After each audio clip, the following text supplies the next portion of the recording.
Secara umumnya, kemiskinan merujuk kepada suatu keadaan di mana seseorang individu itu tidak mempunyai harta benda atau pendapatan yang tidak mencukupi untuk memenuhi keperluan hidup. Kemiskinan biasanya disamakan dengan masalah kekurangan ataupun ketiadaan wang. Kemiskinan merujuk kepada fenomena kekurangan dalam pelbagai dimensi. Menjadi miskin akan menyebabkan seseorang akan beranggapan mereka diketepikan daripada proses membuat keputusan dalam masyarakat sendiri. Didiskriminasi daripada masyarakat, hilang rasa kesempurnaan kepada masyarakat dan menjurus kepada menjadi mudah terdedah kepada penjenayah bandar. Menurut masa 1997, kemiskinan bandar dicorakkan oleh pelbagai kekurangan yang ketara di mana dimensi utamanya merangkumi perkara seperti ketidakcukupan atau kestabilan. Pertumbuhan ekonomi yang pesat dengan adanya prasarana yang lengkap telah menjadikan bandar-bandar di Malaysia sebagai pusat tumpuan untuk mencari pekerjaan. Oleh itu, kehadiran warga asing menambahkan lagi isu kemiskinan bandar. Cycle of Deprivation menjelaskan bagaimana kegagalan di peringkat sosialisasi awal anak-anak membawa kepada terbentuknya rangkaian kemiskinan. Pusingan ini menjelaskan keadaan ibu bapa yang mengalami kekurangan dari segi ekonomi serta mengalami masalah lain menyebabkan mereka tidak dapat memberikan sosialisasi yang positif kepada anak-anak mereka. Kegagalan ini menyebabkan anak-anak mengalami masalah perkembangan dari segi intelek, emosi dan sosial. Kegagalan di peringkat awal ini seterusnya akan membawa ke sekolah. Di sekolah, anak-anak yang bermasalah ini dijangka kurang berjaya dalam persekolahan mereka. Kegagalan ini di sekolah menyebabkan mereka tidak mempunyai kelayakan. Satu-satunya peluang dalam pasaran buruh adalah dengan membuat kerja-kerja kurang mahir yang bergaji rendah. Gaji yang rendah ini akan menyebabkan berlakunya masalah rumah tangga. Akhirnya, apabila pasangan ini mempunyai anak, mereka tidak mampu memberikan pendidikan yang sepatutnya kepada anak-anak mereka. Pusingan ini bermula lagi dan dijangkakan generasi yang berikut akan mengalami nasib yang sama. Teori penjelasan struktur menjelaskan wujudnya ketidakseimbangan dalam perolehan peluang. Perolehan peluang yang berbeza ini menyebabkan agihan ekonomi yang tidak seimbang dan seterusnya mewujudkan keadaan kaya dan miskin. Ketidakseimbangan berlaku dalam pelbagai keadaan. Menurut Fix E.K. 1962, bahawa kemiskinan disebabkan oleh putaran ganas, vicious circle. Putaran ini bertitik tolak daripada keupayaan mobiliti sosial seseorang individu. Putaran ini bermula apabila berlaku kekurangan, pendapatan menyebabkan simpanan rendah. Ini mengakibatkan mereka kurang mampu untuk mendapat pendidikan yang baik serta menyekat mobiliti sosial mereka. Kajian kami ini mengandungi beberapa objektif. Objektif yang pertama adalah untuk mengenali pasti konsep kemiskinan bandar, merangkumi definisi dan jenis-jenis kemiskinan. Seterusnya adalah untuk membincangkan faktor-faktor berlakunya kemiskinan bandar. Selain itu, untuk menyatakan kesan-kesan kemiskinan bandar terhadap negara Malaysia. Dan akhir sekali, objektif kami adalah untuk mengetengahkan idea-idea bagi membasmi kemiskinan bandar di negara Malaysia. Okey, jadi saya akan menerangkan tentang definisi miskin bandar. Miskin bandar tidak dapat ditakrifkan secara tepat dan mutlak kerana miskin bandar merupakan satu istilah yang subjektif. Namun begitu, ada beberapa orang tokoh sosiologi menerangkan maksud miskin bandar mengikut perspektif mereka. Tokoh yang pertama adalah Charles Good. Beliau ada menerangkan tentang maksud miskin bandar dalam Herman. Beliau menyatakan bahawa miskin bandar merujuk kepada seseorang yang hidup dalam keadaan susah untuk memenuhi keperluan-keperluan hidup yang mencukupi. Seterusnya, mengikut perspektif Dr. Syed Hussein Ali, beliau mengatakan bahawa miskin bandar merujuk kepada mereka yang mempunyai kelas, status sosial dan kuasa yang paling rendah dalam kalangan masyarakat. Mereka ini dikatakan golongan yang miskin kerana pendapatan yang mereka perolehi daripada pekerjaan mereka tidak mampu ataupun tidak mencukupi untuk memenuhi keperluan asas dan kemudahan sosial yang dimiliki sekurang-kurangnya pada tahap yang minimum. Okey, menurut tokoh yang terakhir iaitu Muhammad Ayyub Siddiqui, beliau ada menyatakan tentang maksud kemiskinan dalam penulisannya. Menurut beliau, terdapat 3 pendekatan yang boleh digunakan untuk mengukur kemiskinan seseorang. Yang pertama adalah menggunakan basic need approach, iaitu dari aspek keperluan dasar. Dia merujuk kepada jumlah kandungan zat yang diserap masuk dalam tubuh badan seseorang, misalnya vitamin dan kalori. Pendekatan yang kedua ialah relative poverty, iaitu kemiskinan relatif. Ia merujuk kepada pendapatan dan pengeluaran individu sebagai kayu ukur untuk mengukur kemiskinan seseorang individu itu. Dan pendekatan yang terakhir ialah household approach, iaitu pendekatan isi rumah. Ia merujuk kepada kelengkapan rumah yang dimiliki oleh seseorang individu. Sebagai contoh adalah tandas. Okey, jadi mengikut kepada definisi-definisi kemiskinan yang telah saya terangkan, dapatlah saya simpulkan bahawa kemiskinan itu bukanlah hanya diukur melalui pendapatan semata-mata, namun terdapat banyak lagi faktor lain yang menjadi kayu ukur untuk mengukur kemiskinan seseorang. Okey, seterusnya saya akan menerangkan tentang konsep kemiskinan yang diguna pakai bagi mengukur tahap kemiskinan seseorang. Yang pertama adalah kemiskinan relatif. Konsep ini menyatakan bahawa golongan yang miskin adalah mereka yang mendapat pendapatan yang paling rendah dari segi agihan pendapatan negara. Konsep ini membandingkan purata pendapatan dan bahagian pendapatan daripada keluaran dalam negara kasar KDNK antara beberapa kumpulan penduduk, sama ada dari segi purata pendapatan etnik, kawasan kediaman dan sebagainya. Okey, seterusnya adalah kemiskinan mutlak. Konsep ini menjadikan pendapatan individu sebagai penanda aras kepada kemiskinan, iaitu dengan melihat kepada kuasa beli yang dimiliki oleh seseorang individu, kerana kuasa beli dipengaruhi oleh pendapatan isi rumah. Okay, konsep yang terakhir adalah psikologi sosial. Konsep ini menjadikan aspek kehidupan dan kepribadian individu itu sebagai penanda aras kepada kemiskinan. Sebagai contoh, ciri-ciri sosial, psikologi individu dan budaya adalah dianggap penting dalam konsep ini kerana ia dapat menyumbang kepada modernisasi dan kemajuan pembangunan ekonomi dalam sesebuah masyarakat. Okay, seterusnya saya akan menerangkan tentang jenis-jenis kemiskinan. Terdapat banyak jenis-jenis kemiskinan, antaranya adalah kemiskinan bersituasi, kemiskinan bergenerasi dan kemiskinan bandar dan luar bandar. Kemiskinan bersituasi merujuk kepada keadaan di mana ia berlaku disebabkan oleh krisis atau kerugian. Kebiasaannya kemiskinan bersituasi ini berlaku hanya dalam jangka masa yang pendek. Ia berlaku adalah disebabkan kejadian-kejadian yang di luar jangkaan seperti bencana alam. Okey, jenis kemiskinan yang kedua pula iaitu jenis kemiskinan bergenerasi. Kemiskinan ini merujuk kepada individu yang dilahirkan semula jadi dalam keluarga yang miskin. Kemiskinan ini adalah diwarisi oleh generasi-generasi yang sebelumnya.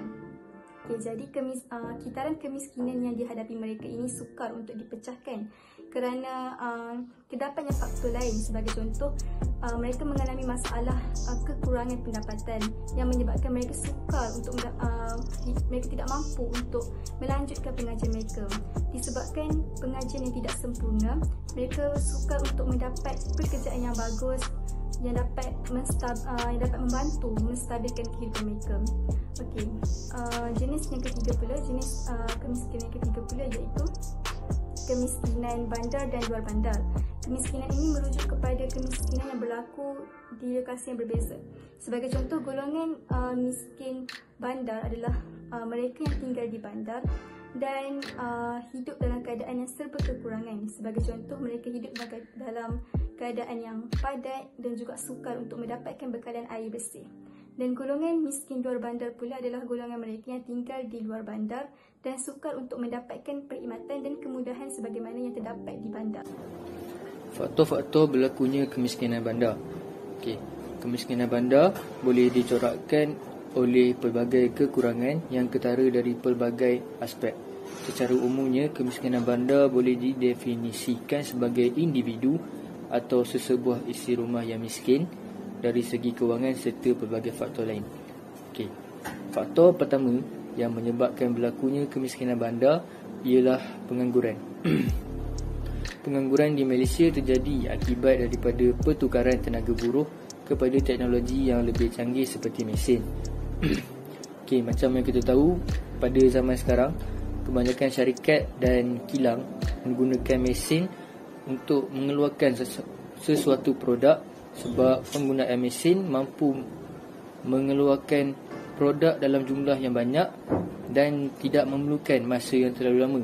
Maksudnya dalam masa yang singkat, penggunaan mesin boleh keluarkan banyaklah produk berbanding daripada tenaga buruh. Berdasarkan kenyataan media statistik tenaga buruh Malaysia, bilangan penganggur ialah 680.4 ribu orang, mencatatkan kadar pengangguran 4.2% pada Januari 2022. Kesan daripada masalah pengangguran ini menyumbang kepada terjadinya isu kemiskinan bandar yang terlampau. Seterusnya, punca kedua, masalah kemiskinan bandar berlaku disebabkan oleh migrasi penduduk dari luar bandar ke bandar. Keadaan ini menyebabkan pertambahan jumlah miskin bandar. Hal ini lebih mudah terjadi kerana migrasi menambahkan lagi masalah lebihan tenaga buruh di bandar. Migrasi dari luar bandar ke bandar mendapat perhatian kerana memiliki hubungan dengan beberapa masalah seperti pengangguran, jenayah, kemiskinan dan perumahan di bandar. Selain itu, migrasi mempunyai potensi yang tinggi untuk menimbulkan banyak lagi masalah kepada negara. Antaranya ialah pertambahan golongan remaja yang ketara. Hal ini memberi cabaran dan masalah kepada sektor bandar untuk menyediakan peluang pekerjaan dan berbagai-bagai lagi keperluan yang sudah menjadi masalah di bandar pada masa kini. Kegagalan menyediakan peluang-peluang pekerjaan dan sokongan yang diperlukan mampu melahirkan lebih banyak masalah kemiskinan bandar di Malaysia. Masalah terakhir yang menyebabkan terjadinya kemiskinan bandar ialah kos taraf hidup yang tinggi. Seperti mana yang kita tahu, kos taraf hidup di bandar adalah lebih tinggi berbanding dengan di luar bandar. Hal ini demikian kerana kebanyakan ekonomi yang terdapat di bandar akan dipengaruhi dengan kadar yang cepat oleh ekonomi dunia semasa. Selain daripada itu, bilangan penduduk yang menetap di bandar adalah lebih tinggi jika dibandingkan dengan di luar bandar. Ini secara tidak langsung mengakibatkan permintaan terhadap barang keperluan lebih tinggi, justeru menyebabkan kepada peningkatan harga barangan di bandar. Wujud perbezaan yang jelas antara bandar dan luar bandar. Di luar bandar, mereka mempunyai alternatif ekonomi sara diri. Antaranya ialah bercocok tanam sayur-sayuran untuk mengurangkan kos perbelanjaan harian dan sara hidup. Kebanyakan penduduk di bandar mempunyai pendapatan yang tidak dikategorikan sebagai golongan yang berpendapatan rendah, namun pendapatan yang diperolehi tidak seimbang dengan perbelanjaan harian mereka. Hal ini berpunca daripada kos sara hidup di bandar yang tinggi dan membebankan. Seterusnya, saya akan membentangkan tentang kesan-kesan negatif yang berlaku berikutan daripada isu miskin bandar yang terjadi di Malaysia dan ianya secara tidak langsung melibatkan sektor ekonomi, sosial dan juga keselamatan rakyat di Malaysia. Kesan yang pertama ialah kesan terhadap ekonomi negara. Baru-baru ini kita telah menjalani satu zaman di mana wabak COVID-19 telah memberikan impak yang sangat serius terhadap sektor ekonomi negara Malaysia. Daripada turunnya nilai mata wang sehingga ramai rakyat yang kehilangan pekerjaan. Jadi dari situ kerajaan telah mengambil satu inisiatif bagi membendung masalah ataupun membasmi masalah miskin bandar dalam kalangan rakyat di Malaysia. Terdapat pelbagai usaha yang telah dijalankan oleh pihak kerajaan dalam membasmi masalah kemiskinan bandar dalam kalangan penduduk di Malaysia. Sebagaimana yang kita sedia maklum, program pembasmian kemiskinan tegar keluarga Malaysia BMTKM telah dilaksanakan bermula tahun 2022 dengan dipersetujui oleh Yang Amat Berbahagia Perdana Menteri bersama unit perancangan di Jabatan Perdana Menteri yang lain pada 13 April 2022. Program ini dilaksanakan selama 3 tahun 6 bulan dan mempunyai 3 fasa secara rintis yang melibatkan lebih daripada 80 lokaliti bermula penghujung Mei 2022. Program ini juga melibatkan pelbagai agensi pelaksana dari seluruh negeri termasuk negeri Sabah, Sarawak serta wilayah Persekutuan Labuan. Berikutan daripada pelaksanaan program ini dapat dibuktikan bahawa kerajaan perlu mengeluarkan modal yang besar bagi membendung masalah kemiskinan di Malaysia sekaligus telah memberikan impak yang negatif iaitu kekurangan aset negara Malaysia. Seterusnya, dari aspek sosial pula, wujudnya penempatan setinggan dalam kalangan rakyat di negara kita. Menurut Wikipedia, rumah setinggan ialah satu kawasan penempatan yang terletak di atas tanah kerajaan dan rumah-rumah yang dibina di atasnya tanpa mendapat kelulusan daripada pihak kerajaan. Kebiasaannya setinggan ini telah didiami oleh golongan miskin bandar yang tinggal dalam kawasan yang kotor, sesak dan tiada kemudahan asas disediakan. Kebanyakan daripada penduduk di rumah setinggan ini ialah masyarakat Melayu yang mempunyai pendapatan isi rumah yang sangat rendah.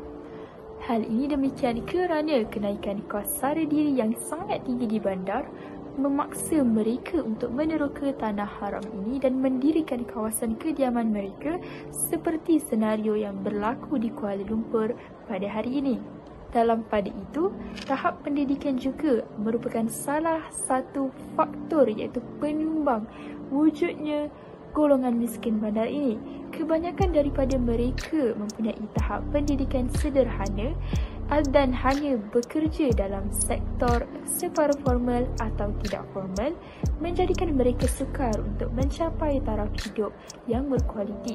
Biasanya, golongan ini terpaksa melakukan perbuatan sedemikian bagi meneruskan kehidupan di bandar. Tahap pendidikan juga merupakan salah satu penyumbang terbesar pada wujudnya golongan miskin bandar ini. Kebanyakan daripada mereka mempunyai tahap pendidikan sederhana dan hanya bekerja di dalam sektor separuh formal atau tidak formal yang menjadikan mereka sukar untuk mencapai taraf hidup yang lebih berkualiti. Apabila wujudnya golongan miskin bandar ini, hal ini akan mengakibatkan majoriti daripada anak-anak mereka terpaksa melupakan impian untuk melanjutkan pelajaran kepada tahap yang lebih tinggi berikutan daripada masalah kekurangan sumber pendapatan. Berikutan daripada wujudnya golongan miskin bandar ini, ia mengakibatkan majoriti daripada anak-anak mereka terpaksa melupakan hasrat untuk melanjutkan pelajaran ke peringkat yang lebih tinggi kerana kekurangan sumber pendapatan yang sepatutnya diberikan khas untuk menyokong keperluan pendidikan mereka. Senario ini sama sekali menjelaskan secara mendalam bagaimana isu miskin bandar ini telah menarik hak yang sepatutnya diberikan kepada anak-anak untuk mendapatkan peluang pendidikan yang terbaik yang telah termaktub untuk mereka. Walaupun kerajaan telah memperkenalkan kuota pendidikan mengikut kaum dan juga pengelasan pendapatan kepada institusi awam dan juga swasta, namun peluang tersebut terpaksa dilepaskan kerana faktor kemiskinan yang membuatkan mereka terpaksa melepaskannya dan digantikan dengan memenuhi keperluan asas yang lain seperti makanan dan tempat tinggal yang lebih selamat. Natijahnya, wujudlah golongan yang kurang mendapat pendidikan yang berkualiti atau disebut sebagai golongan lewat kembang apabila hak pendidikan yang sepatutnya diberikan ataupun dimiliki ditarik semula atas desakan kemiskinan pada usia yang sangat muda pada ketika itu. Akhir sekali, kemiskinan bandar ini menyebabkan keselamatan individu, masyarakat dan juga negara kian terjejas. Peningkatan kes jenayah ini berlaku atas desakan yang diterima bagi memenuhi keperluan untuk meneruskan kehidupan di bandar yang semakin maju. Kawasan bandar juga sering menjadi tumpuan kegiatan jenayah seperti kes rompak, penyeludupan dadah, mencuri dan pergaulan bebas. Kadar jenayah di kawasan miskin bandar ini lebih tinggi berbanding yang lain di mana kepadatan penduduk lebih tinggi, taraf hidup yang sukar dan kadar pengangguran juga tinggi. Bagi mengukuhkan lagi bukti, suatu kajian telah dijalankan oleh Dr. Hassan Barong berkaitan remaja dan mengetengahkan isu kemiskinan dan juga jubana. Melalui kajian ini, mereka dapati bahawa isu kewangan sangat berkait rapat dengan masalah yang berlaku kerana majoriti daripada responden kanak-kanak jubana ini berasal daripada keluarga yang berpendapatan bawah daripada RM500 sebulan. Walau bagaimanapun, ini tidak memberi maksud bahawa golongan yang berada di bandar langsung tidak melakukan jenayah seperti ini, tetapi golongan miskin bandar ini lebih cenderung untuk melakukan jenayah sebegini atas tekanan hidup dan juga faktor lain yang menjumbang kepada masalah dalam kehidupan mereka. Kaedah penyelesaian bagi menyelesaikan masalah kemiskinan bandar ialah dengan melengkapkan diri dengan kelulusan yang tinggi. Sebagai contoh, negara Jepun merupakan salah satu negara yang sangat maju dan mempunyai kadar kemiskinan yang rendah. Hal ini kerana negara Jepun merupakan negara kedua yang mempunyai rakyat yang berpendidikan tinggi setelah Kanada. Oleh itu, rakyat di negara Malaysia juga perlu mengambil serius terhadap pendidikan. Tidak menafikan, taraf pendidikan pada masa kini perlu diambil berat dalam masyarakat. Taraf pendidikan yang tinggi adalah salah satu langkah yang perlu diambil untuk menempatkan diri dalam sektor pekerjaan. Pendidikan adalah jalan yang ditempuh oleh seseorang untuk mendapatkan kehidupan yang lebih baik dan mengubah status sosial yang lebih tinggi. Pendidikan sangat penting bagi penjamin seseorang itu mendapat pekerjaan dengan pendapatan yang tinggi.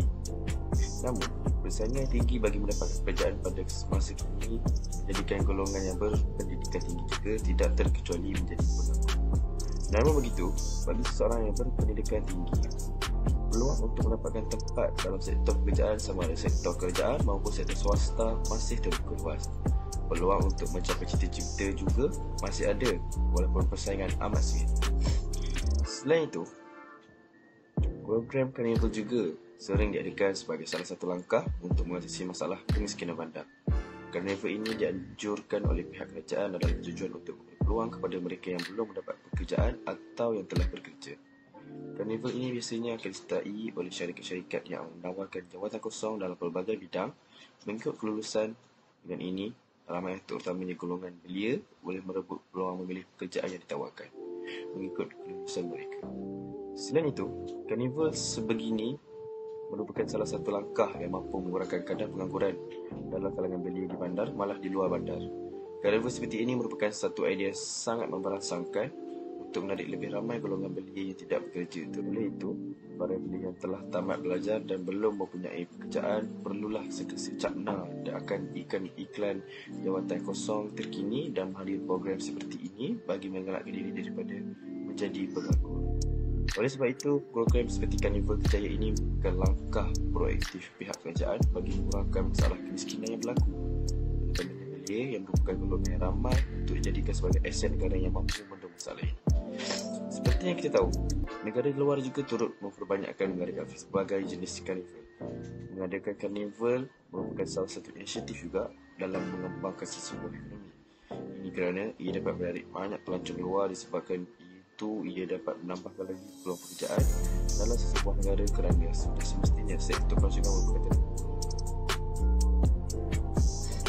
Akhir sekali, langkah yang boleh dilakukan bagi golongan yang dibuang pekerjaan seperti musibah COVID-19 yang telah melanda, mereka boleh melakukan perniagaan sendiri secara atas talian.